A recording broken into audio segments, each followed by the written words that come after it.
Hello guys, আসসালামু আলাইকুম রহমতুল্লাহ। আজকে আমি গুলমর্গে আছি। এখান থেকে ভালো ভালো ভিডিও বানায় আপনাদেরকে দেখাবো। আপনারা আমার চ্যানেলকে সাবস্ক্রাইব করে দিবেন, শেয়ার করবেন, লাইক দিবেন। সিনারি দেখতে দেখতে একটা কোরআন শরীফের সূরা তেলাওয়াত করতেছি, এটা শুনতে থাকেন।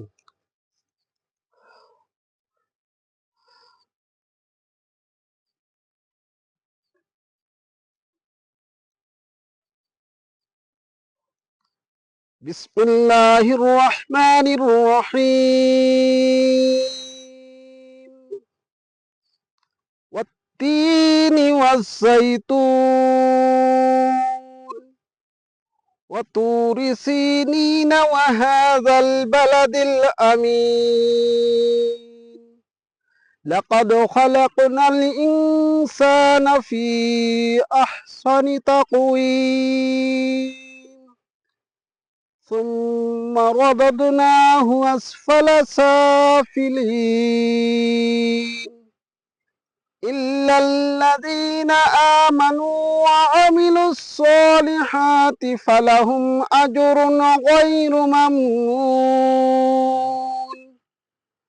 فما يكذبك بعد بالدين أليس الله بأحكم الحاكمين সদাকাল্লাহুল আযীম। তো ভাই সকল, এটা গুলমর্গ। এইখানে তো অনেক বরফ হয়। যখন বরফ হয় এইখানে অনেক ধরনের খেলা হয়। বিভিন্ন দেশে থেকে বিভিন্ন লোক এসে বরফের উপরে খেলা করে। আর এই যে দেখেন, আল্লাহ লাখ লাখ শুকুর, এই গুলমর্গের ভিতরেও একটা মসজিদ আছে। শুক্রবার আজকে কমসে কম এখানে 200 থেকে 250 লোক হবে। আমি আজকে প্রথম আসছি এই মসজিদে। ইমাম সাহেবের সাথে কথা হলো যে এখানে অনেক লোক হয়।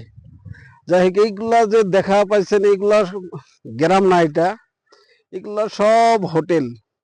এখানে বুক করে রাতে থাকতে পারবেন।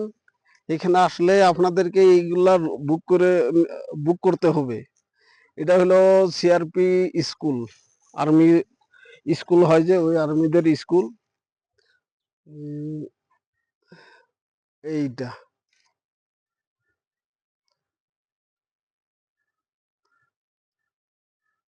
এখানে হাজার হাজার বাচ্চারা লেখাপড়া করে। এইখানে এখানে কাশ্মীরি লোকের লোকও আছে, বাচ্চারাও পড়ে। আর ওইখানে দেখছেন পার্ক হয়। পার্কটা আমি আপনাদেরকে ভালো করে দেখাতে পারতেছি না, তবুও দেখাচ্ছি। এই যে দেখছেন, এখন নিশ্চয় দেখতে পারছেন।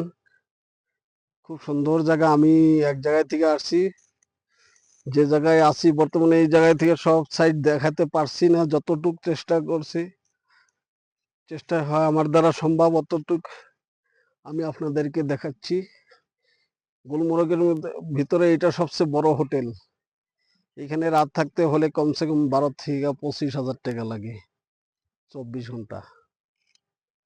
আর এই যে এটা দেখছেন যে ঘোড়াছড়া আছে এইখানে, এইখানে মিশন কাশ্মীরের শুটিং হয়েছিল। সিনেমা একটা আছে, মুভি আছে একটা, ওই মুভিটা এইখানেই শুটিং হয়েছিল, মিশন কাশ্মীর। আর শ্রীনগরে আছে আর একটা ডালগেট, ওইখানে হয়েছিল। এই দুই জায়গায় শুটিংটা হয়েছিল।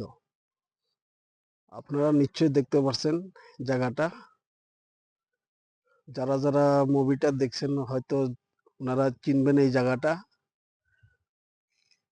এইখানে গাই ছাইও পালতে আনে, লোক রাখতে আনে। আপনারা দেখতে পারবেন, এখন দেখাচ্ছি। এই যে লোকাল লোক এইখানের, এখান থেকে মোটামুটি 10-12 কিলোমিটার দূরে গায়ে এনে রাখতেছে, পালতেছে।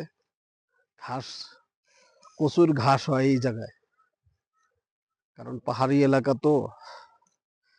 যাই হোক, আপনাদেরকে যে ভিডিওটা দেখাইতেছি কিরকম লাগলো কমেন্টে নিশ্চয় লিখে পাঠাবেন।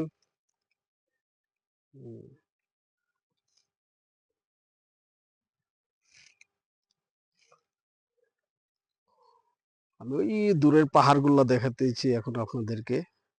এখানের গাছগুলা এত সুন্দর, লম্বা লম্বা গাছ হয়।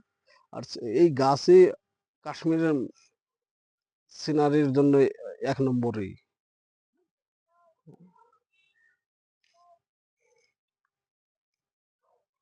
এখান দিয়ে ঘোড়া ভাড়া করতে হবে, 600-700 টাকা নিব। মোটামুটি আপনার এই এরিয়া কমপ্লিট এরিয়া এই ঘোড়ায় চড়ায় আপনাকে ঘুরাইয়া দেখাবো। এই জায়গাটা আপনাদেরকে জুম করে দেখাইছিলাম না, এখন দেখাচ্ছি আমি। নিশ্চয়ই দেখতে পারছেন এখন। আমি নতুন নতুন চ্যানেলটা খুলছি, গতিকে আপনারা সাবস্ক্রাইব করবেন, শেয়ার করবেন, কমেন্টে লিখবেন কিরকম লাগছে। যদি ভালো লাগে আরো ভালো ভালো ভিডিও দিব। আগামীকাল যাচ্ছি আমি এইখান থেকে কুলগামে আপেলের বাগান আছে। আপেলগুলো এখন কাঁচা আছে, অনেক পাকা রকমের আপেলের বাগান দেখছেন, কিন্তু আমি এবার দেখাবো আপনাদের কাঁচা আপেলের বাগান। এখনো আপেলগুলো পেকে আসে নাই, রং আসে নাই। তে রং না আসা আপেলের কালার কিরকম দেখতে দেখা যায়, আপেলগুলো দেখতে কিরকম, খাইতে কিরকম লাগে, এটাও আমি বলে দিব। তো ঠিক আছে, আপনারা কমেন্টে বলবেন কে কে এই দেখতে চান, আপেল বাগান দেখতে চান, তাহলে আমি পাঠাবো। ধন্যবাদ।